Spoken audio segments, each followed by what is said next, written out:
Welcome back to the Sharpshooters Wrestling Podcast. Raw is Retro. It's a very, very special episode of Raw is Retro this week. So we've pulled in a ringer. Marcus is here with us. Hello, Marcus. Hi guys. Hi. Welcome. Why'd you sound like a 5-year-old? Because I felt like a 5-year-old watching this episode of Raw and get into the childish humor and blowjob jokes and everything else that goes on in this one. Yep, usual DX stuff. I'm Ross. I'm the host as always, and with me as ever is Manny. Lord Manny Hayes. Lord Manny Hayes today. We never know. We never know for sure. We've I put like out you a did call. the RBD point, but didn't do the point. You just went Lord Manny Hayes. I thought you were going Lord to Manny Hayes. No, what we've decided is we want people to donate to the show so we can invest in a wheel, and then I will put every nickname I've acquired over the time, and then we will spin it and decide which name I have. Clearly, you're desperate for any donation because wheels cost like $5, Manny. Why would I use my own money? I don't get paid for this show. Get out the link in below. Come on, get to that shop, buy some t-shirts. Anyway, we are here. It's Raw is Retro. We're in Hampton, VA. Where's VA? Marcus, what's VA? I believe that's Virginia. Virginia. Yep. Excellent. Good to know. The Hampton Coliseum. Didn't know if I was going to get that right. I didn't know if I was right. The fact that you backed me, I was like, it must be right. Someone's gonna be in the comments. Damn it, Marcus, it was Vermont. Virginia sounds more like WCW country, so that's where we are, definitely, I think. As we kick off Raw, we were shown earlier today, DX have launched their assault on WCW because Nitro is just 15 minutes away down the road at a smaller venue. Who wants to take Triple H's dick jokes and run with them? Because I mean, there's a lot of this. Well, it's I don't even know which one to touch on. I just want to point out that I think in modern day, them running around with fake guns like they were with Uzis and stuff, I feel like that was the most inappropriate thing they did. I was going like they would have been killed. Or no, they're white. I'm sorry. They're all white. They're absolutely fine. Oh no, white in America, Virginia, they would have been okay. They'd be like, "Can you please put those down? There are children watching." So they're flying jet. They're flying their jeep. They're in their jeep, aren't they? Their tank, as it would become known. But yeah, it's a jeep. It's nowhere near a tank. Why was there a close-up shot of the no fishing sign? No fishing. It didn't make sense. I was like, what's that relevant to? I don't know. I was like, is this some 90s lingo I don't know about? I was looking at I thought it was going to be another dick joke somehow in that. Yeah. No, just completely random. But yeah, that's the first shot fired in the Monday Night Wars. Yeah, but we got the real first shot. Here comes a nut shot. JR is very adamant to make it clear to everyone that DX acting alone in this. This is not a WWF thing. It is very much DX on their own. Sure. Just in case. I think the lawyers were probably going to get involved in something. They were worried. Hang on, we had Unforgiven happened, didn't it? Yeah, let's just skip that. Should we skip it? Yeah, sure. Skip it. Inferno match, Manny. You skipping sure? it. Inferno match. I mean, Dude Love could have won the title. Yeah. He didn't, but he could have won the title. He didn't, and then he decided he was screwed. Do we really need to review that? We're going to do a quick recap. The three-man team of Farouk, Ken Shamrock, and Steve Blackman, the world's most dangerous team, beat the Nation in a six-man tag match.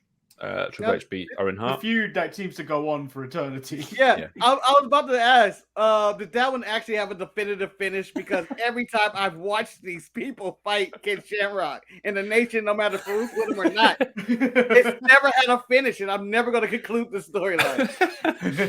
As far as I'm aware, there was a finish, but it doesn't. I'm not watching it, and Wikipedia tells me that they won, so I'm going to say that there was a finish.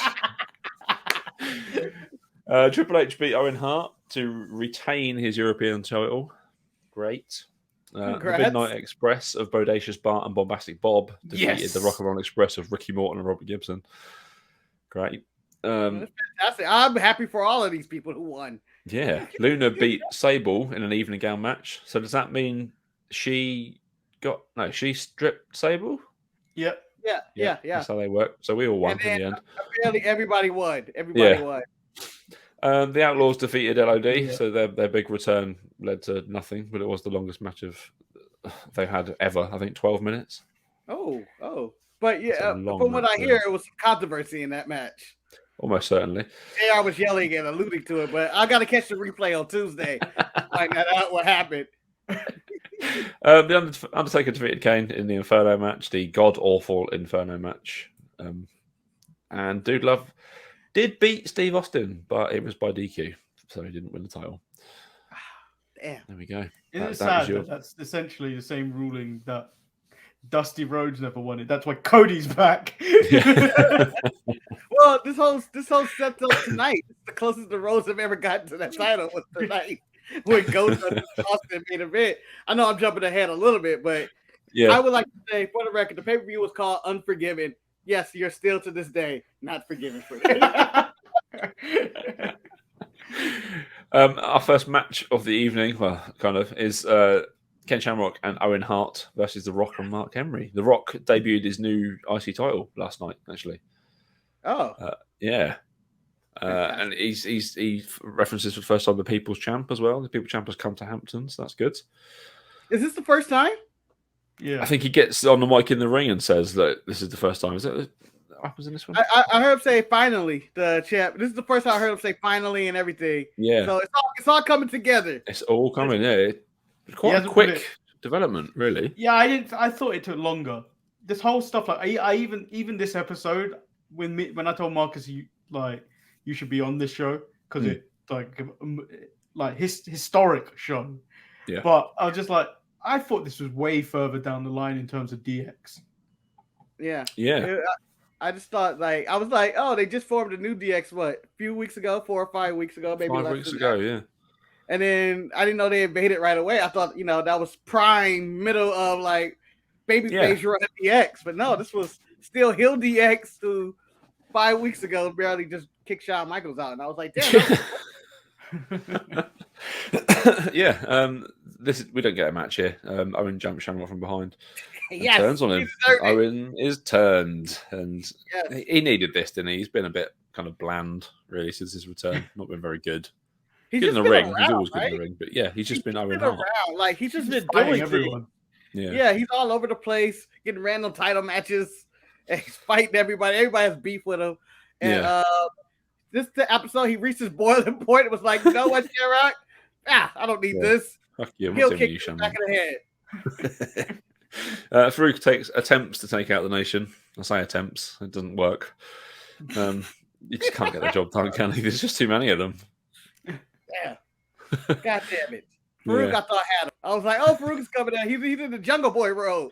He's going to make the save. Oh, no. Oh, that went bad.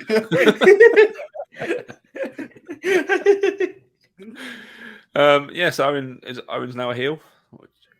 Leads to a better run, I suppose. And he must join the Nation pretty soon, does he? Is that this year? Yeah. That's this I one. believe it. I think it's this one. I think he actually joined right here. Is that? All right, okay. Yeah. That's all it was. Yeah. Okay. His black heart is now matching his black friends. That's where we're at right now. Because black people have black hearts. That's how it works.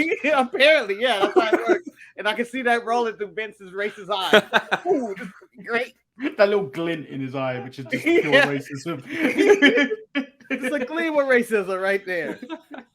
I got misogyny, racism. I'm trying to get it all into this show. Yeah. Just throw it all together. How much can I fit in? We get another episode of the Love Shack with Dude Love. There's more of these. Everybody in this seems so uncomfortable. The women, the go-go Dude Love, just felt so uncomfortable the way they were delivering this promo. Yeah, they were rubbing his thigh. They were just like, I don't know. Am I doing this? I hope my daddy doesn't see me on TV. Trying to get through college. There's. He talks about wanting to bring Shawn Michaels back to face Dude Love. The winner gets the title. I'm not sure that's gonna go ahead. I think Shawn's probably a little bit. Because he's also trying to get Steve Austin fired. Mr. Fire Austin, hand the title to Dude Love. Not gonna happen. We go back to the other WCW arena. And Triple H is just shouting stuff through a megaphone. And they told the WCW to suck it, and that will show them. Yeah. Take that WCW. Imagine if they tried. I'm trying to think of a WWE faction that is Edge's new group. Yeah. Who are decided to go to an AEW event. I just feel like this wouldn't go over well with security. Like I feel like they got way too much leeway. They're shouting through the ticket stub thing, and I'm like, nah, man, you're just gonna get arrested. This is over. Security's got so much better. There's a commercial break, and then they cut back again to DX and asking some lady if she thinks WCW sucks, and of course she says yes. Why are you there? DX rule wrestling. No, well, what? The alpha was, you want to be on TV? Yeah, all you gotta do is say WCW sucks. Oh, yeah. I'll do it. I'll do it. I don't really believe it. NWO for life is her next video. Our next match is featuring Marcus's new favorite tag team, Manny's new favorite tag team. Sorry, the Funk Brothers, the Funk Bros, the Funksters. Terry and Too Cold, or Flash, they get their match against the Headbangers this week. They're on a roll, aren't they, these boys? Until this has been their third match in 3 weeks. This one ends in double DQ, which is our second double DQ in 3 weeks. I was about to say this whole night was double DQ. I was watching this match and I was like, "Is this tornado tag?" I guess not. No, we found out a few weeks back that that's a DQ from everyone. All 4 men are in the ring. That's it. It's over. Tim White had enough. Dives all over the place too. We had to the outside. Terry Funk moonsaulting around the place. Yeah. I like they decided to put them together and call him Scorpio instead of Flash Funk when they could have. The Funk thing was a thing, but they were like, "We're going to change it up." I don't understand, but dives galore, toe base for everybody. Yeah, it got very ECW. This, it was just fighting everywhere and people flying through the air and just. It's not the wrestling I come to watch. It's not WWF wrestling. This is the I want more DQs, chair shots. This is the attitude era I know. Yeah. People fighting with concussions and probably shouldn't be out there. Low blows galore. Yeah.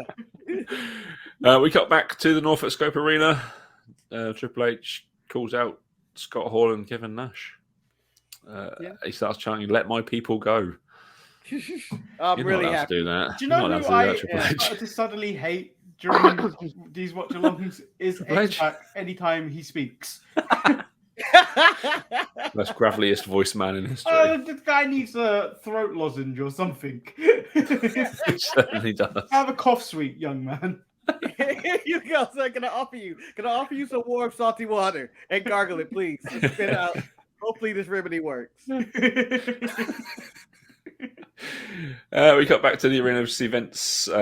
He's becoming the Mr. McMahon character at this point. I like it. He puts Austin in a title match against Goldust for the main event of the show, with Gerald Briscoe as the main event's referee.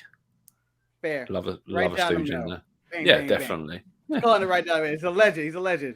He would not be shady, especially if you go to Briscoe's Brothers Body Shop, which is the only thing brought up whenever you hear about Gerald Briscoe.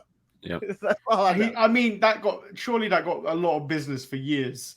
They had T-shirts and everything. They used to wear T-shirts about the body shop. For years.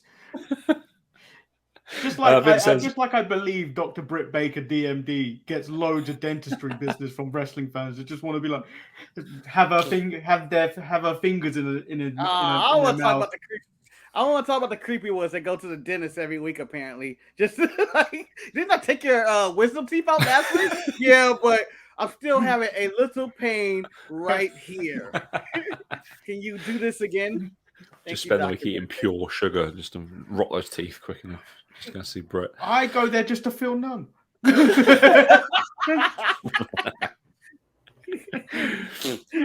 Vince says he'd obviously someone like Goldust be a champion because he's better than the one we'd have now.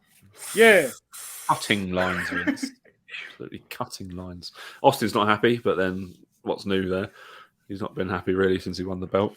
I don't want anybody to complain about modern wrestlers say the Attitude Era was better when you say, hey, you weren't ranked or had a contenders match or anything to get a title shot. Goldust has been losing for months. on this show, and all of a sudden he's the number one contender out of nowhere. Yeah, just completely out of nowhere. We got back again to see Triple H and his boys trying to get into the arena. Like, what would they have done if they got let in? Like, absolutely nothing, would they? They would They have would run have got away. their ass kicked. Yeah. Them boys in WCW were big. That's where the Yeah. big boys played. They would have whooped their ass. That's what I would have did, and I would have televised it. I would have stomped all over Xbox. How about that mustard now? Cut it. Finley and Regal on the other side of that door waiting for them to get in. Like, come on in. Bring it up. Norman Smiley was just choking out like an Xbox in the corner. Can we not talk about Norman Smiley? Come on. I'm talking about the comment we received. What was this one? Someone with the name Norman Smiley came into the live chat on an untitled Manny and Ross show and asked if he could politely, albeit, asked if he could call me Daddy, which is the birth of the Thirst Daddy. Yeah, but Manny, he asked. You know what? He asked. He was polite. He didn't just start calling you, "Hey, Daddy, can you help me?" And get all creepy with it. No, he asked. And then you said no, and then it was like, all right, you broke his heart, Manny. Anytime someone, for me, in the chat, if you want to say, Marcus, can I call you Daddy? The answer is just going to be yes. Forget it. All right? Do whatever you want. You do. There's a lot of hassle in the end, isn't it? Yeah, watch when someone does and you feel awkward. Someone's going to do it, and then they're going to say, can I call you Daddy? Yes, you owe me child support for this video. No! Got you, bitch. Gotcha. Our next match is an entire minute long. It's Bradshaw taking on Jeff Jarrett. Bradshaw no sell stuff because obviously he had no sell stuff until Club Kamikaze. They're still Club Kamikaze at this point. Come out and take out Bradshaw again at the club with the mystery guy, right? There was a mystery guy, right, with the mask. Yamaguchi-san, Mr. Yamaguchi-san. Yeah. But he was a mystery guy at this moment. I was like, because he was wearing a mask like that. Brown man, brown mask or some kind, But I was actually looking forward to this match. I don't know why. I was like, I'm gonna Bradshaw to lay that clothesline in. So good. Knock some heads off. Yeah, nope. Kevin Kelly is backstage. Our boy Kevin Kelly. He's asking Dude Love about Goldust getting a title shot. Dude is not happy. No, this looks like backstage politics. So last week, I spoke for both of us, Marcus. Kevin Kelly got roughed up at the cemetery by the Undertaker, and I knew this would be the response when we had you on. Happy day. Baby, can you send me that link? Whenever I'm feeling down, I'm just gonna put that on my TV and just watch Kelly get roughed up. Our next match, it goes a whole 3 minutes, is the New Age Outlaws with DX. They are DX. Like, stop putting these little extra things in it. They're part of DX. Taking on Skull and 8 Ball with Chains and LOD and Sonny. Just because you can't get quite enough people around the ring at one point. Titles on the line. Wow, yeah. You wouldn't know. You wouldn't have known. No. Skull and 8 Ball. Chains was murdered last week, and he's back. 2 weeks ago. Sorry, he's back around the ringside now. Nice to be murdered. He got murdered by the Outlaws, wasn't it? On the ramp way with a chair and a spike pile driver onto a chair onto the ramp. Killed a man. They really loved this power driver in '98. Spike pile driver is like the world's most dangerous move, isn't it? I'm so happy that this move got outlawed for the many years it did to keep its importance because it was becoming a DDT and everybody was just doing it. That match happened. It passed me by, really. Even though Billy Gunn it just passed me by. Nothing happened. They did the Bella switch. They did. Twin magic from Scarlet. Twin magic. They pulled off some twin magic, and I enjoyed the commentary on this because JR didn't know which was which. He was like, I don't know which one is which, but he just pulled twin magic. They got no chance. Like I said to Manny last week, he used to get the Hardy Boys mixed up when they're fairly obvious who is who. Like, he's got no chance with two big bold blokes, is he? I know. He's like, they're not Steve Austin because they're a little too tall. Not Goldberg because he's in WCW. Yeah. 8 Ball. And the other one. We enter the war zone, and our first match of the war zone is Undertaker versus Barry Windham. Which you think would have been a really good match, but no, it was a minute long. It was Yeah. a minute long. You know what? In retrospective, I went straight to the internet and complained to some forum. Barry Windham should not get me by the Undertaker in 1 minute. The Undertaker Buried. buried Barry Windham. It's totally unnecessary. Barry Windham to WCW confirmed. That could have been anybody, not Barry Windham. No. But this was completely unnecessary. Just have the segment with Taker cutting his promo on Kane, and then the whole thing about them. Bearer being Kane's real father. Like, what was the point of having Barry They have Windham to give losing? the illusion that this is actually a wrestling show. Because I think total time we've had 6 minutes of wrestling and 90% of it was disqualification shit. Yeah. In the entire hour of Warzone, we get 8 minutes and 15 seconds of wrestling. Damn. Marcus, the first And that episode, time 2 weeks ago, we got 12 minutes of complete wrestling. In 2 hours. 2 hours. And even tonight, Ross, maybe you have your own statistics of time, but Yeah. due to the timekeeper being eliminated later in the main event, I don't know if your time is accurate. He was thrown out there by Vince McMahon. I don't know if the main event's time is accurate. We get 15 minutes this week. I've just checked. 15 minutes altogether. Whew. In 2 hour show. Well, an hour and 20 for us, thankfully, for no adverts on the Peacock Network. But yeah, the big reveal, boys. What a shock, eh? Bearer is Kane's dad. Dun, dun, dun. When this segment ended, I went, okay. Why did we end there? When did they edit out? Because it felt like there was something missing. It felt like so much was missing. And then we come back, and they show the clip again moments ago, and I'm going like, did he just end with just saying that line? And I felt like he was mid-sentence. Cut. We've got to go to a commercial break. We need to see the Lugs Slam of the Week or some shit like that. Yeah. Thing is, so I've watched ahead. Right. So next week you get some like hidden camera footage in backstage of Jerry the King Lawler talking to Paul Bearer. So you really nailed the Undertaker's mum. And then he went into full detail, and I was like, I feel a little bit dirty now. And then you get this shot, of Jerry the King Lawler later. It's like, I didn't know I was being filmed right there, and I do apologize to both the Undertaker, Paul Bearer, and the WWE audience. Oh, cheers, Well, Jerry. he was so shocked on this episode. He was like, "Oh man, we don't even know what the Undertaker mom looked like," but he made it sound like she was a grotesque woman. Yeah. Like, oh, You see the Undertaker? He went to the Stu Hart wife. Well, when he thinks, I think any mother, Any wrestling mother, yeah. yeah. Well, Lawler for was Jerry fancy. King Lawler, if they're over the age of 30, I'm assuming they're just grotesque him. Like, Yeah. they're useless. They're useless. I like Nasty mine best. 20 or less. We get another Kevin Kelly segment. He's all over this episode of Raw. He is backstage with Goldust and Luna. Yeah, not really much point to it, was it? But Dude jumps him. Yes. Dude, I was pissed. Yeah. Over this backstage politics.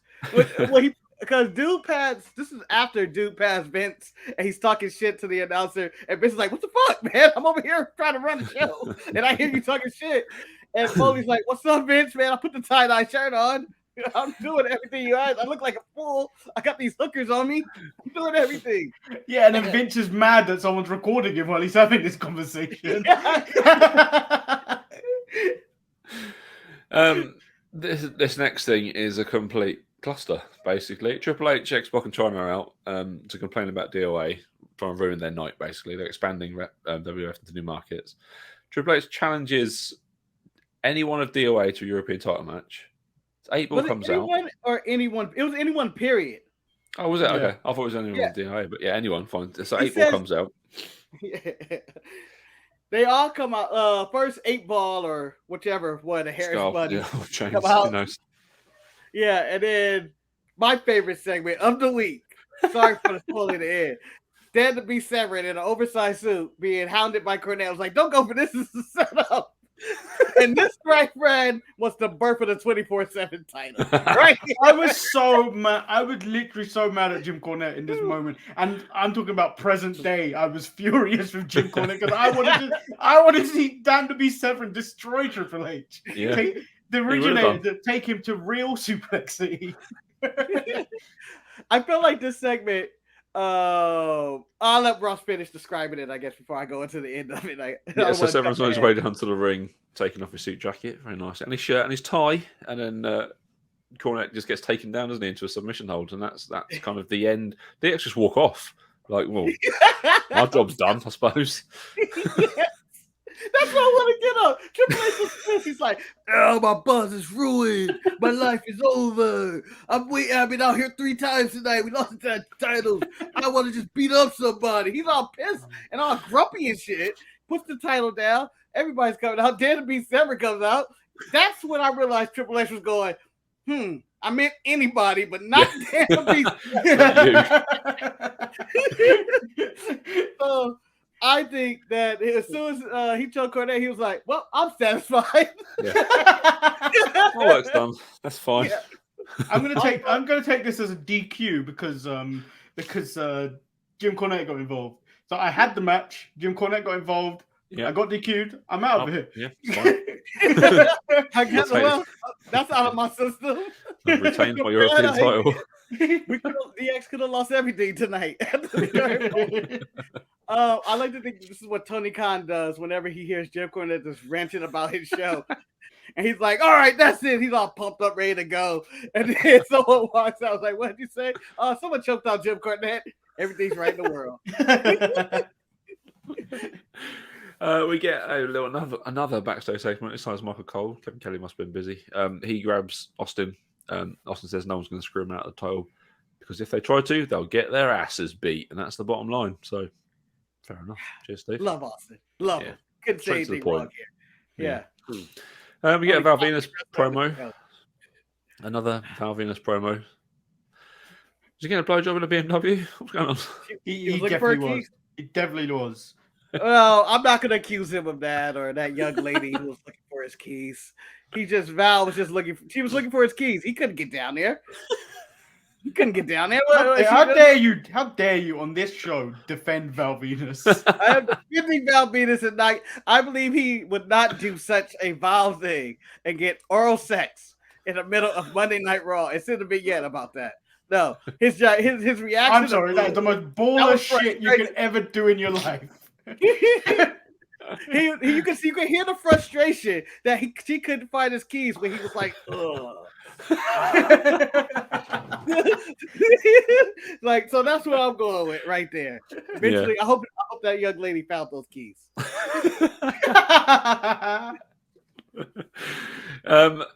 We get Mark Morrow comes out next. We've not seen him for a while. He comes out to introduce Sable just so he can tell her off basically for losing. But Sable was fine with losing. She was quite happy, and she was quite happy that everyone else was happy. Yeah, after she tells everyone that she was quite happy with it, she says, "I'll fight you instead." That's not domestic violence. No, she wants to put them kick pads back on. Inspiring everybody. Again, Brian Dempsey saw those kick pads like, I kick the shit out of somebody if Sable can do it. Just before the main event, we see Vince telling Gerald Briscoe to make sure he calls that match right down the middle. Right down the middle. Do your job. And then we get our main event. Stone Cold Steve Austin taking on Dusty's boy with Luna. 7 minutes. Natural match. 7 minutes. I did not expect this to happen. I thought some shenanigans would happen immediately and it wouldn't work. But no. We get some sort of match. You got wrestling. Yeah. How dare they give me wrestling? They had an actual match. Briscoe was counting it right down the middle to start too, because Austin went for quick pins. Yeah. Quick count. 1, 2. Oh, he's gonna call it down the middle. It's weird seeing Austin do that. Well, that's his perfect strategy because Goldust isn't in the best of shape. So if you make him excel all his energy by kicking out.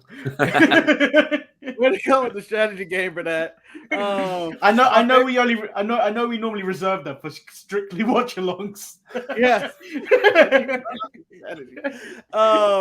My favorite thing in this match, Goldust goes for a pin, and Gerald Briscoe's doing quick counts. Yeah. And yet he still had the nerve to argue on the count. Briscoe was counting fast. That was a fast ass count. And you can't get the job done on my fast count. You can't complain to me. Yeah. This ain't my fault. This is your fault. This is you and Do your a weak better ass job. roll-up. Yeah, hook a leg or something. Yeah. And that match must have been dusty because after the stunner that Austin hits, they get a 2 count, but something must have got into Briscoe's eye, I think, and it just broke up the count. Yeah. You know, it's all the smoke from the pyro that they use. Yeah. It's really too much pyro going on here. Gets in your eye and it fucks you up. I couldn't hit that bad either. And the timekeeper knew well too, who was chased out by Vince McMahon, who ran to the ring. Yeah, all hell breaks loose. Dude Love comes running down. That's kind of the end of the match. Yeah, Dude chases Austin through, takes a backdrop. They brawl around the ring. Briscoe stands in between Austin and Dude. Why? Like, surely doesn't he want Austin to get beaten up by Dude Love? Yeah, but he wants the look of legitimacy. I think that's gone Gerald by this point. He's like an NBA ref. Yeah, I'm calling bullshit calls right now, but I'm trying to make it look legit, okay? because the NBA's refs acknowledge that they make bullshit calls. Yeah. Oh, so yeah, they would never do it in public. Wait, trying to make my bullshit calls look legit. You need to go to a referee convention. RefCon is amazing. Got NFL refs, NBA refs. No, WWF referees. Marcus, I went to that Aubrey Edwards keynote. Oh, terrible. Oh, yeah. It was all about facial reactions and how to steal the show. That little hench ref, he steals the show every week for me now. You seen him, the incredibly tanned fella. I don't know what his name is. I don't know what any refs' names are anymore. What but the guy, ref? He's a tan ref. Yeah, he gives the big ring the bell before the match starts. He's really small. So yeah, he's intense. Go. Yeah. You'll notice him next time. Yeah. Randy's gonna notice him. He's like, you ruined wrestling forever for me. This guy. But you know, in all fairness, they just ended the match. They just played Austin's music to end the show. The match never actually had a fit of ending. I thought a second ref was going to come out and get the pin or something, but nope. Just so what you're basically trying to tell me is you want to turn back history and make Goldust the champion. Yes. So what? There's no legacy for Cody anymore. Cody now we have to erase history so Cody promo can make sense. But what about Dusty? He doesn't work here no more. He's not in the company no more. Goldust doesn't exist. Nobody in the Rose family has ever held that title. Goldust doesn't count. I also thought of a campaign. Like I would like a video game where every week I got to figure out how to get out of the way from Vince McMahon's trying to screw me out of my WWE Championship as Steve Austin. And I came up with multiple ways to get out of this match as well. Since Gerald Briscoe is not going to DQ me, I am just going to be hitting Goldust to the chair until someone calls the cops at this point. Because this is the only way this match is ending. Or I'm going with 20-minute time limit. Survive. Because they're not counting. Oh god, that was an action-packed episode of Raw. One of the ones that you see in the highlight packages. You see the invasion more often than not. That's really DX played a massive part, didn't they? Obviously, in winning the war for WWE. Came on 3 or 4 times in the show. Yeah, I mean it is good to watch, but it's not the momentous, massive occasion that it's made out to be now. You know, if I got my moment of Dan to be 7 versus Triple H, history is rewritten as this is the greatest Raw ever, and the game got stopped before it could even get started. I like that in Talk About Time Travel, Dan the Beast Savage, your European champion, he is now known as the Game. He's currently running the NXT brand. Imagine he's just retired for health. No, I imagine Dan the Beast Savage is so much of a hit that Brock Lesnar is never referred to as the Beast.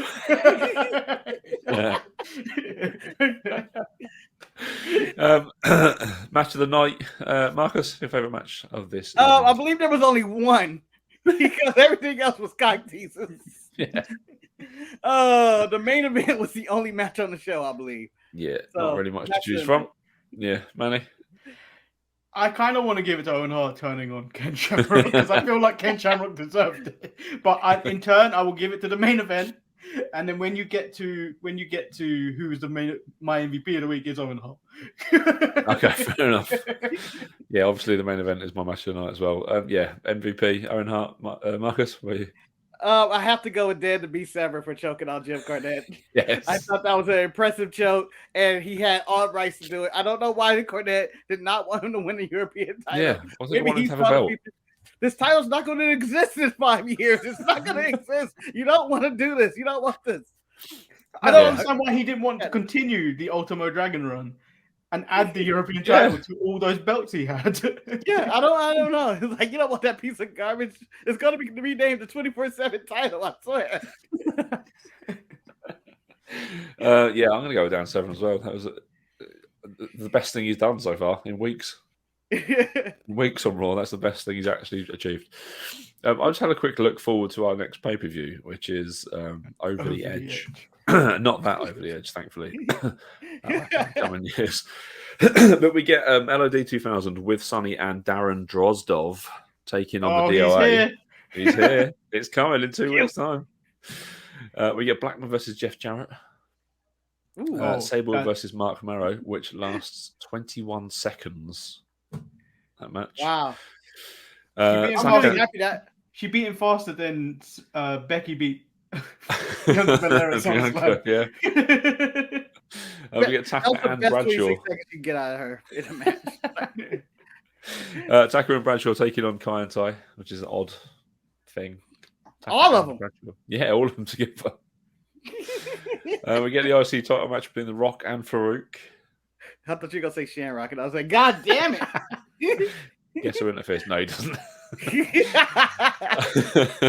We get Vader versus Kane in a mask versus mask match as well. Oh, yes. There you go. What's this? Vader losing his mask. I've seen Leon without his mask. Yeah, you see most of his face anyway. Yeah, I mean, we see most of your face anyway. Yeah, what was on the line here for Vader? Mate, I saw your whole face on Boy Meets World. Yeah. I saw you getting arrested in Kuwait, Vader. Come on, man. This after that match, that's the one where Vader calls himself a fat piece of shit, right live on air. So we've got that to look forward to anyway. And then we get Owen Hart, Karma, and D'Lo with Mark Henry taking on the Outlaws and Triple H in a 20-minute match. Whoa. And then Austin versus Dude with Vince as the main special guest referee. We'll have to watch all this the one. time. Yeah, I feel like Vince is a special guest referee all the time in Austin. Yeah, for the next year or so. The next year or so, special guest referee match. Oh, who is it? Missing man. Oh man, sleeveless wrestler shirt, referee shirt. There we go. That is a momentous episode of Rory's Retro from April 27th, 1998. You can find us on YouTube at The Sharpshooters. If you are subscribed, then make sure you share us and with all your friends and your family and all your loved ones and everyone who likes wrestling. Because when we get to 200 subscribers, it's going to be a special treat for Manny. Yep. Last Dragon watch along. He's really excited, as you can tell by that one. Yes, for Manny will be introduced to Jive, Kung Fu, and Shonuff, who's inspired the legend of Booker T. I've never seen this, but I'm going to watch the watch along. That's how I'm going to experience it. You got how annoyed I'm going to get all the way through it. I was like, this ain't believable. You gotta love it. You gotta love it. You know what? At 250, you're watching the Goonies again. Hey, you guys. First Black man to go Super Saiyan. I want to watch the Goonies and the originator, Sloth, the originator of the Natty Neidhart character. Yeah, so you can find out all those things on the Facebook, or not Facebook, on the YouTube. All the links are there. Make sure you go to our shop, buy some t-shirts. We need a wheel. We need a wheel, people. We need a wheel. It's got to happen. By the time we get to King of the Ring in '98, I want a wheel in one of our rooms that we can spin, so we can pick out Manny's nickname for the show. I even go old school. I'll throw out the instant coffee. Oh. The biomedic is epidemic. Oh yeah. I remember that. That was a lot. That was a lifetime ago. Yeah, it was a lifetime. Remember ago. when I had that degree and I'm not doing the job that comes with it. Yeah, really instant coffee anymore. Everybody. I barely had hair. I think I lost my hair at like 22. I had hair and no children. Good God. Yeah. So anyway, join the mid-card mess. Murder. When we talk about hair, murder. Yeah. But back when we all had hair, I feel like at this point in my life, hair was just a phase. I was born with no hair. I had a little bit of a moment when I had hair, couple of years, about 20 years. Then bang, no more hair again. It was just a phase. Oh, that's where I'm at.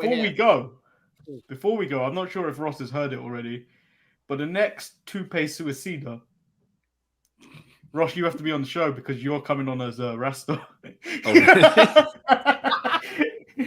It was Marcus's idea, and I just agreed. I'll tell you that. Yeah. I feel like it might be quite hot, though. Oh no, what we wore was so itchy. Hot, itchy. Yeah, I saw yours. I thought I had herpes on my head. That's why that one should have been called Toothpaste Suicida, because I felt like I was gonna die. I'm all for it. Let's do it. But yes, make sure you join the Mid-Card Mess. Get involved with the chat that's in there. And make sure you send your emails in to thesharpshooters@gmail.com. We want to have a monthly mailbag segment. At least monthly. Get enough emails that you can read them all. Please don't email. They're too hard to read. I'm putting more work on Manny's plate right now. I will put them through a generator and have Siri or something read it. Do it, yes. Response: don't send emails. I don't know how to read. Oh, this is kind of showing into your podcasting.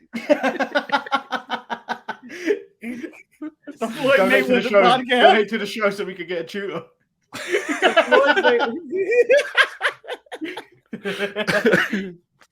All right, about Phonics. It's our first sponsorship. Oh god! Right, that is it. That is it for this week's episode. Made it this far without being able to read. Been quite successful, to be fair. Yeah, and so did R. Kelly, Manny. Where you getting that? Yeah, exactly. Where's he now? Don't think about where he is now. That's what I would like to think. You know what? Maybe throughout the show, I can go on tangents forever. Yeah. Normally on Tuesday and Wednesday we can go off like this, Manny, but no. Yeah. Not a Raw Smack show. We shut it off. Join these two on every Tuesday, every Thursday for their shows, and the weekend show with Eric as well. Also, check out the new show, ETE, on Wednesdays. Oh yes, same time, but only Marcus will try to keep it at 20 minutes. Every time he fails, he owes me money.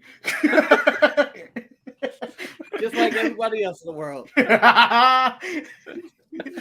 We will be back next week with another episode of Roy's Retro. Until then, it's a goodbye. Bye. Lovely. Cheers. Yeah.